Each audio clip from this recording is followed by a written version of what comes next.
What's up guys, my name is Stoody and I'd like to welcome you all back to another video, and in today's video I'm going to be doing my round 4 Richmond match review for the 2023 AFL season against the Western Bulldogs at the MCG.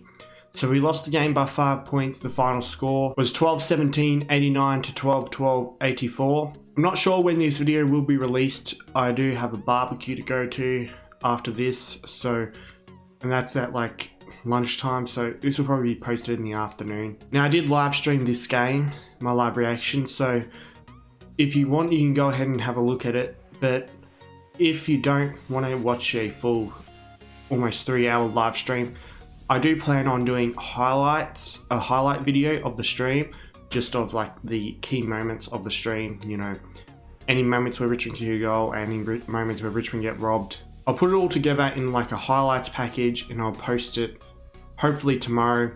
I do have another video as well that I plan on doing. It's a video on Cooper Gretsch or Scoops. I'll probably post that one tomorrow as well, since there's a game on tomorrow. So I can't do Super Coach or tips yet. But anyway, another day, another robbery. Typical of Gillon McLachlan to fuck over Richmond once again. So many free kicks that Richmond should have got, they didn't get, especially late in the game. And the Western Bulldogs got so many bullshit free kicks, especially in the last quarter. The match fixing was disgraceful, there's no question about it. To anyone who complains about the free kick count being even or whatever, I haven't looked at the free kick count yet, but apparently it was pretty even. The free kick counts are always fabricated. They won't count certain free kicks that the Dogs get, and they'll put on random free kicks for Richmond.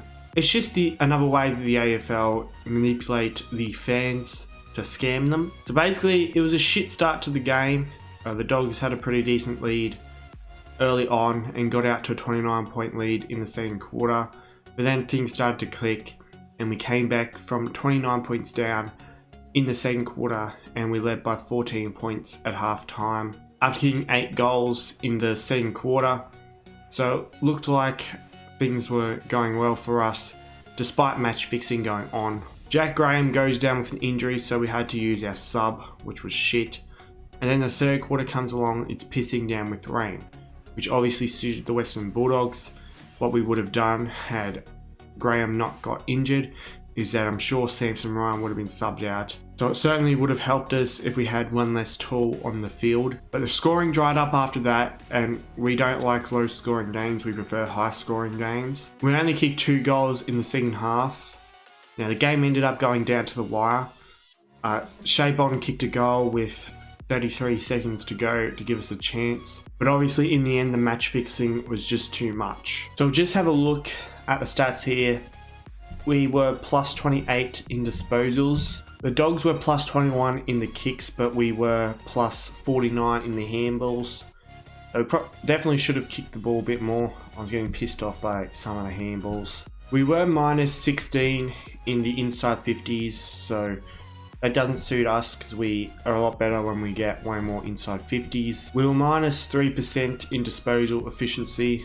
It obviously went down quite a lot after it started raining. Apparently the Dogs only got 3 more free kicks, but that's obviously fabricated.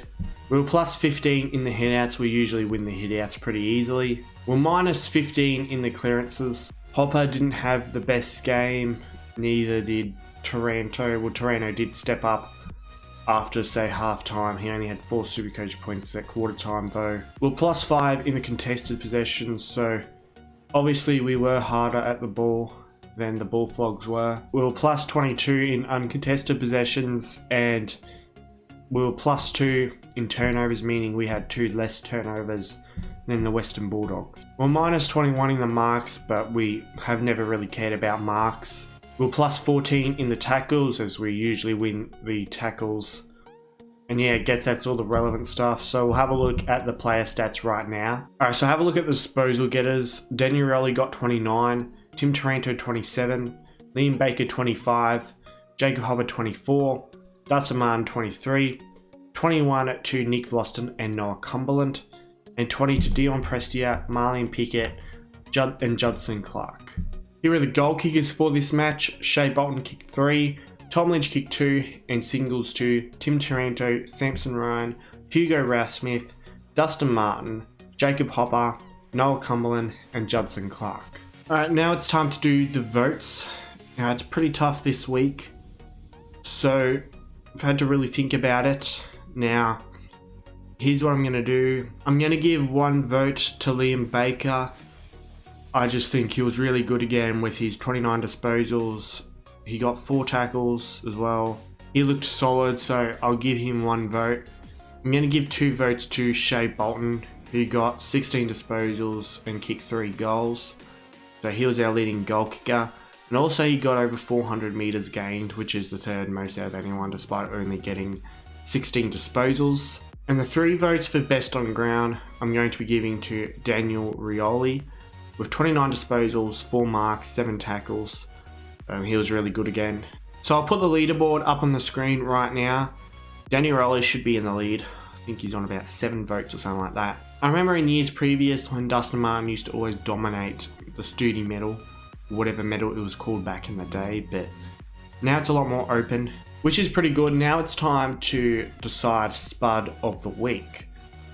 Now, Spud of the Week is where whoever I think is the worst performing player of the team, I'll pick them as Spud of the Week. Now, early on in the stream, I was saying Noel Cumberland and Tim Torino are definitely contenders this week, but they got their shit together, and now there isn't really any, serious contenders for it. It's a bit tough, but I've decided to go with Ryan Mansell this week. Even though he wasn't really that terrible, he was the main one I can think of. So unfortunately for him, he is now the actual leader for Spud of the Year, because he now has 2 nominations, round 1 and now round 4. So I guess here's my nomination for Spud of the Week for this week. So anyway, that's it for this video. I hope you all have enjoyed this video. Don't forget to subscribe. For more content like this, be sure to click the thumbs up button and leave a like on this video. Also be sure to join my Discord server. It is called Australian Sports Community. Link to that is in the description.